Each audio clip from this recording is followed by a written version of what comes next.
Our movie begins on a very ordinary day with a mechanic named Gray, who always likes to fix everything himself and spends most of his time in his workshop.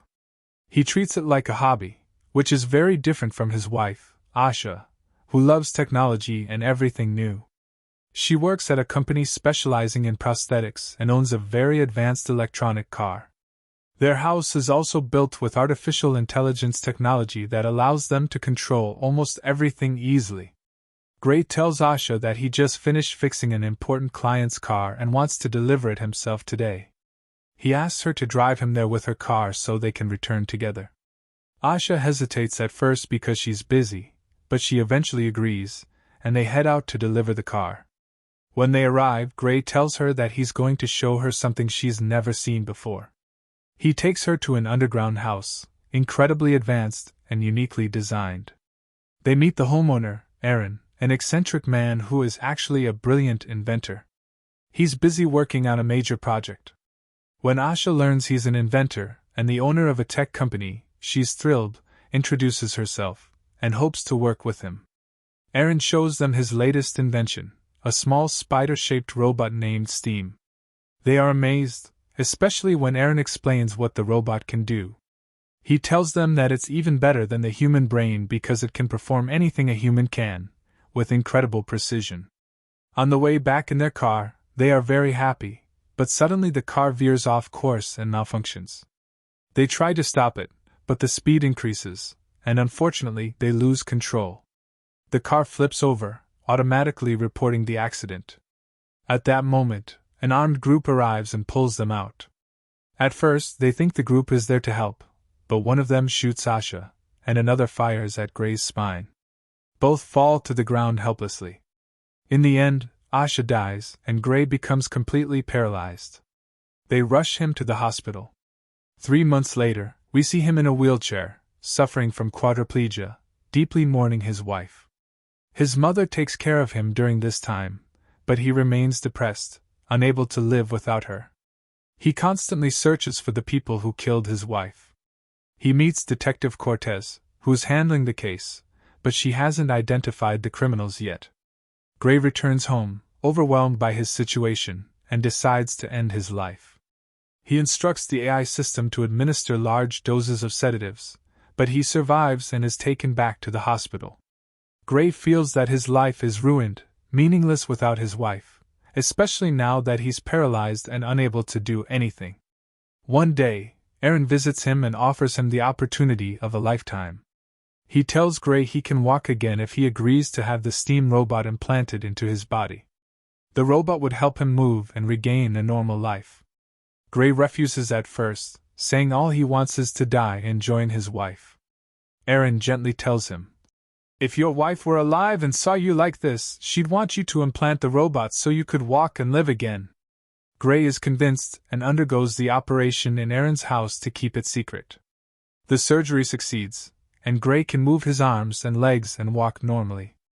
Everyone involved in the procedure is amazed, and they agree to keep it secret between them.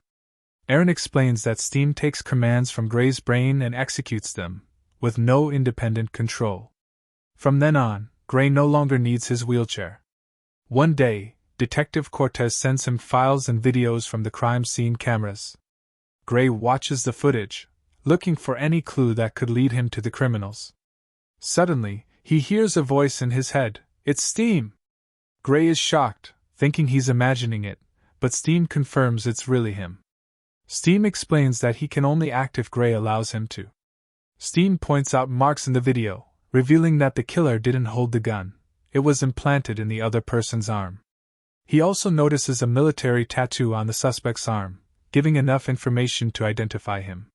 Steam decodes the tattoo, pinpoints the criminal's location, and his name, Cirque. Gray considers contacting Detective Cortez, but Steam advises him that the evidence isn't clear enough. The tattoo could be misread. Steam suggests that Gray go to Cirque's house himself to confirm his identity. The next day, Gray went to the apartment and started searching through everything. He found a large number of messages and discovered that the killer frequently visited a very popular bar in the city. He continued looking for any evidence in the apartment that could prove this person was the one who killed his wife. At that moment, Cirque returned to the apartment and found Gray there, leading to a violent fight between them. At first, Cirque gained the upper hand, but then he asked Gray to allow him to fight in his place. Gray agreed. Suddenly, Gray transformed into a superhuman with incredible strength and speed, able to easily overpower Cirque. He didn't want to kill him, but Steam, the robot, took control and brutally killed Cirque. Gray was shocked by what had happened and didn't know how to react, or what to do about the crime. At that moment, Steam advised Gray to erase all his fingerprints from the apartment. When Gray mentioned that he had touched many things, Steam replied, "I've stored everything you did." A few days later, after Cirque's body was examined at the morgue, they found numerous implanted robots and electronic wires inside him, as well as a gun embedded in his arm. When Detective Cortez asked the doctor about the killer's fingerprints, he said they couldn't find any. Later, Gray met with Aaron, who was very upset that Gray had used Steam to commit a crime.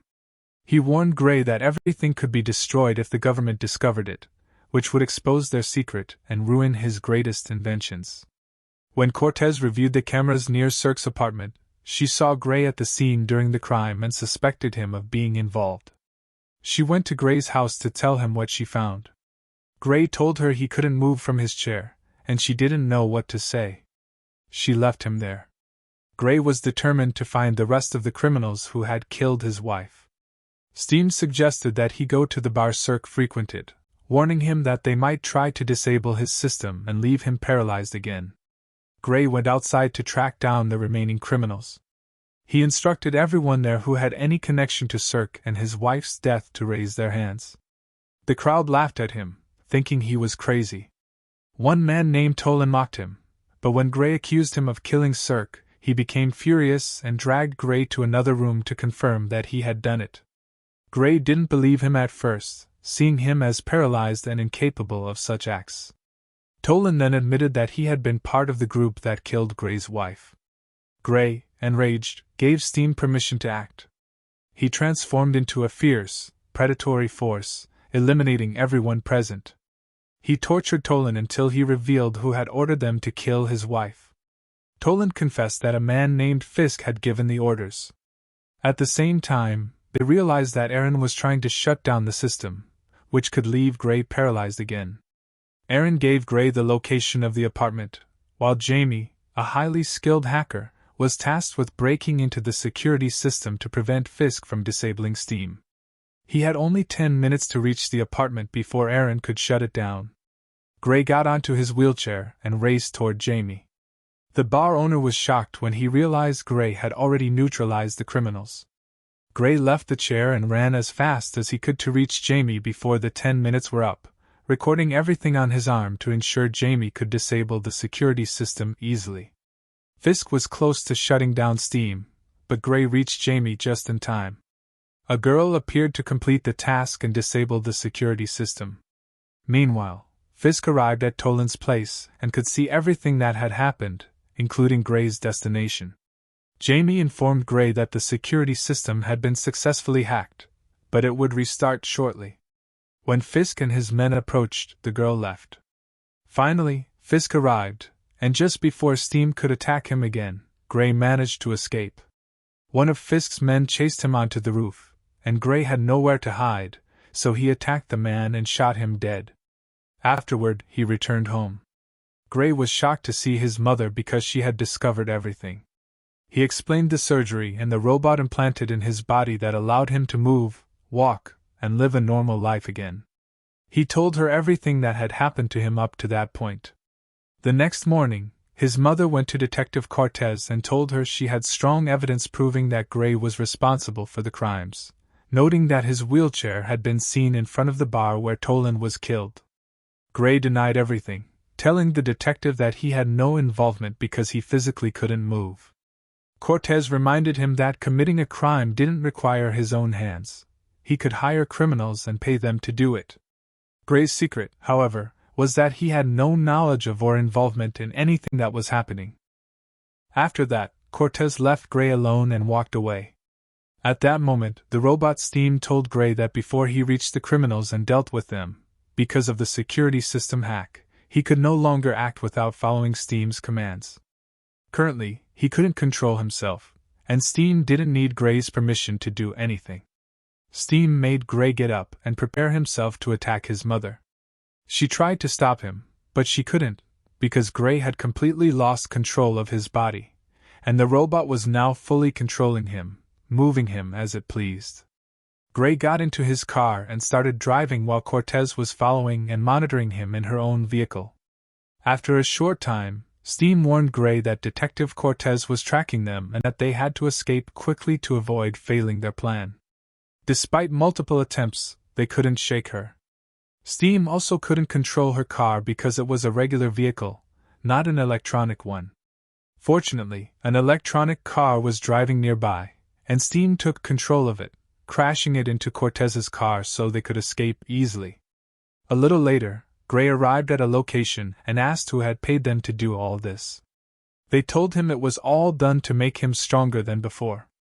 Everything they did was to force him to implant the robot that would give him superhuman strength and speed. They also wanted him to join their team. Gray refused and demanded to know who had ordered this. They explained that their original goal wasn't to kill his wife, but they did it because they were paid extra. Gray became furious, and a violent fight broke out between him and them. Both demonstrated incredible speed and strength, each anticipating the other's moves. After a long battle, Gray managed to defeat his opponent before learning who had paid them to carry out the crime. Gray then reviewed all the messages to find out who was behind it all and was shocked to discover that the person giving the orders was his friend, Aaron. Gray was furious and decided to take revenge, considering him responsible for his wife's death and treating him as a subject of experiments. He rushed to Aaron, intending to stop Steam by any means. When he confronted Aaron, he found him depressed and defeated, unlike the strong, confident person he had always known. Gray accused Aaron of orchestrating everything to get rich, become famous, and succeed in his experiments. Aaron told Gray that everything he was saying was wrong and that he had no part in any of it. At that moment, Cortez intervened and threatened Gray to surrender. Gray explained that he had no control over himself, as Steam was fully in charge and moving him. Suddenly, the robot attacked Cortez and tried to kill her. Gray resisted and stabbed his own hand with a knife to stop what was happening, but he couldn't succeed. The robot continued to control Cortez, strangling her and lifting her into the air. Gray told her she had to shock the robot with electricity to stop it before it killed her. She did, and the robot fell to the ground. Gray approached and revealed the truth. He had not been running the company for a long time. It was Steam who had been controlling everything from the beginning.